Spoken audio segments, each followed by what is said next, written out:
Hola, mi nombre es José Ángel González Carrera y voy a presentar un análisis de un problema resuelto. El problema en cuestión es el de taxis de Codeforces. Básicamente, este problema consiste en que se recibe una determinada cantidad de grupos de personas, de 1 a 4 personas por grupo, y se quieren trasladar de punto A punto B por medio de taxis, con la condición de que cada taxi tiene la capacidad de 4 personas y como otra condición es que los grupos tienen que viajar en conjunto. No se pueden dividir los grupos para que viajen en taxi. Finalmente, la pregunta radica en cuál es la cantidad mínima de taxis necesarios para que todos los grupos puedan pasar de punto A punto B. Básicamente, este es el pseudocódigo, es el enfoque que se realizó para resolver este problema. Primero, se crea el arreglo de grupos. Es una entrada, se recibe y pues se almacena en un arreglo, una estructura de datos. Posteriormente, como segundo paso, es ordenar el arreglo de grupos, ya sea mediante un merge sort, quick sort, Google sort o cualquier algoritmo para ordenar. Como otra estructura de datos muy importante para este problema es crear vectores. ¿Esto para qué? Para que aquí en estos vectores se puedan guardar grupos de 3 personas, de 2 y de 1. Y como otro paso es inicializar el contador, pues para saber cuál es la cantidad mínima de taxis necesarios.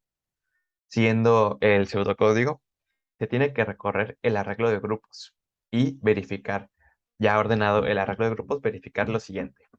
Si el número de personas por grupo es 4, entonces pues nuestro contador va a comentarlo porque es un taxi seguro que necesitamos para ese grupo.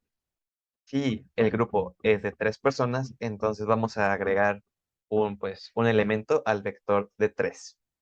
En caso de que el grupo sea de 2 personas, si el grupo, si el vector 2 personas está vacío, entonces vamos a agregar un elemento a ese vector. En caso contrario de que no se encuentre vacío, entonces vamos a eliminar un elemento de ese vector de 2 y vamos a aumentar el contador en 1. ¿Esto por qué? Porque si ya tenemos un elemento 2 en el vector 2 y viene otro también de grupo 2, si lo juntamos nos da 4. Entonces, pues ya tenemos el contador que sube. En caso de que el grupo sea de una persona, pues se complica más la lógica. En este caso, si el vector de 3 no está vacío, entonces vamos a quitar al vector de 3 un elemento y vamos a aumentar el contador. ¿Esto por qué? Porque ya tenemos 3, le sumamos 1, nos da 4. Por eso el contador aumenta. En caso de que el vector 2 no esté vacío, va a suceder algo lo mismo. Vamos a agregar un elemento al vector 3 y vamos a quitar 1 al 2, porque 2 más 1 nos da 3.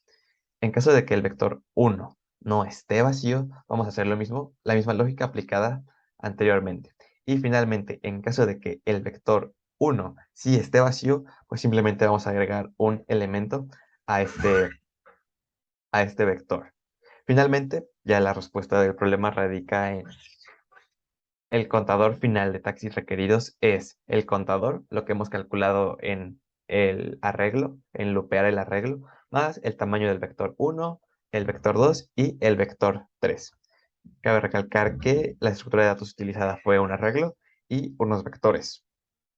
Y otro enfoque que se podría realizar sería de manera, pues, un poco tirando a n al cuadrado, en donde tú vas aguardando todos los grupos posibles y vas preguntando si por cada elemento si se le puede agregar el elemento que estás recibiendo. En caso de que no, pues continúas. En caso de que no, continúas y continúas y continúas. Entonces, este enfoque sería tirando al n al cuadrado, mientras que el orden de complejidad de este algoritmo sería de n, ya que se depende del número de grupos que se reciben. Gracias.